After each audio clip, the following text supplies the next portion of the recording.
দৈনিক প্রথম আলো তাদের প্রধান শিরোনাম করেছে উপদেষ্টা পরিষদের বৈঠক ইস্যুতে নির্বাচনী দায়িত্বে অস্বীকৃতি ও অবহেলার সাজা বাড়ছে। উপদেষ্টা পরিষদের বৈঠক, নির্বাচনী কর্মকর্তা বিশেষ বিধান আইন ও নির্বাচন কমিশন সচিবালয় আইন সংশোধনের খসড়া অনুমোদন। জুলাই সনদ ইস্যুতে পত্রিকাটি একটি বিশেষ প্রতিবেদন করেছে।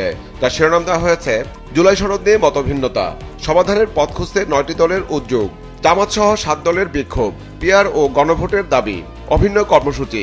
জুলাই সনদের ভিত্তিতে জাতীয় নির্বাচন অনুষ্ঠান সহ কয়েকটি দাবিতে এই বিক্ষোভ সমাবেশ হয়। একই দাবিতে আজ সব মহানগরে বিক্ষোভ কর্মসূচি।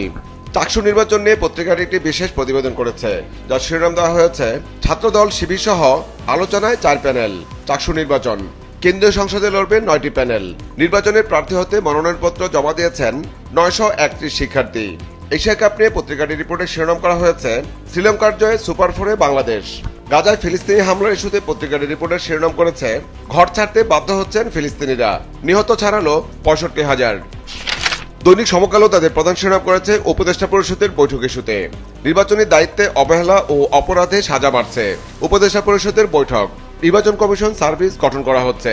জাতীয় পরিচয়পত্রের তথ্য ভান্ডার প্রস্তুত ও সংরক্ষণ করবে ইসি। অমর একুশে গ্রন্থমেলা ইস্যুতে পত্রিকাটি রিপোর্টের শিরোনাম করেছে অমর একুশে বইমেলা ডিসেম্বরে। ধর্মভিত্তিক রাজনৈতিক দলগুলো নিয়ে পত্রিকার একটি বিশেষ প্রতিবেদন করেছে। তার শিরোনাম দেওয়া হয়েছে হেফাজত বিএনপির দিকে, ইসলামী 5 দল জামায়াতে, ধর্মভিত্তিক রাজনীতি, কওমি ধারার দলগুলো জামায়াতের পাশে, হেফাজতের জ্যেষ্ঠ নেতারা জামায়াতের বিরুদ্ধে। দৈনিক যুগান্তর তাদের প্রধান শিরোনাম করেছে জুলাই সনদ ইস্যুতে সমঝোতার পথে বাধা গণভোটের দিনক্ষণ, জুলাই সনদ বাস্তবায়ন ও আইনি ভিত্তি। রাজধানীতে জামাত সহ 7 দলের বিক্ষোভ ইস্যুতে পত্রিকাটি রিপোর্টে শিরোনাম করেছে রাজধানীতে 7 দলের পৃথক বিক্ষোভ সমাবেশ, পিআর ও জুলাই সনদের ভিত্তিতে নির্বাচন হতে হবে, জামায়াত। আগামী জাতীয় সংসদ নির্বাচন ইস্যুতে দৈনিক কালের কণ্ঠ তাদের প্রধান শিরোনাম করেছে ভোটের হাওয়ার গতি কম, রাজনীতি, নির্বাচন কমিশনকে কিছু বিষয়ে অপেক্ষায় থাকতে হচ্ছে। ইসি আব্দুর রহমান এল মাসুদ, দলীয় স্বার্থের বাইরে এসে দেশের স্বার্থ রক্ষা করার কথা ভাবতে হবে, অধ্যাপক ডক্টর সাব্বির আহমেদ। রাজনৈতিক শক্তিগুলোর দায়িত্বশীল আচরণ জরুরি, সংস্কার বাস্তবায়নের পরেই নির্বাচন উৎসবমুখর হবে, এনসিপি। কুমিল্লায় মাজারে ভাঙচুর ইস্যুতে পত্রিকাটি রিপোর্টের শিরোনাম করেছে মাইকে ঘোষণা দিয়ে মাজারে ভাঙচুর আগুন, কুমিল্লার হোমনা। 4টি মাজারে ভাঙচুর ও বসতবাড়িতে অগ্নিসংযোগ, অভিযুক্ত মহসিনের বিরুদ্ধে মামলা, গ্রেপ্তার।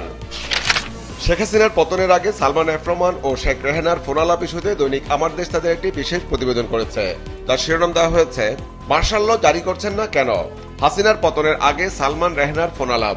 সেনাবাহিনীকে ক্ষমতা দেওয়ার পরিকল্পনা ছিল হাসিনার, বিষয়টি জানতেন রেহানা, সালমান ও জিএম কাদের। হাসিনাকে পালাতে রাজি করান জয়, ববি ও টিউলিপ। সালমানকে জয় ও সায়ানের কথা মতো কাজ করতে বলেন রেহানা।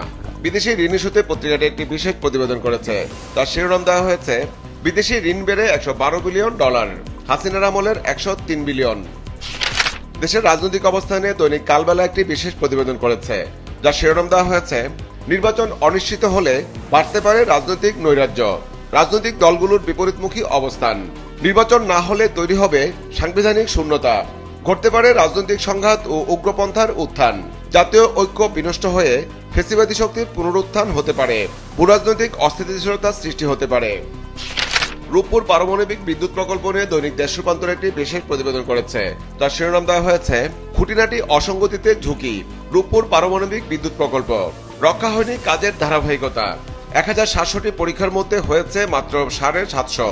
আন্তর্জাতিক বিশেষজ্ঞ দলের পরামর্শ শেষে বেশ কিছু অসঙ্গতি তুলে ধরে নানান সুপারিশ ও পরামর্শ।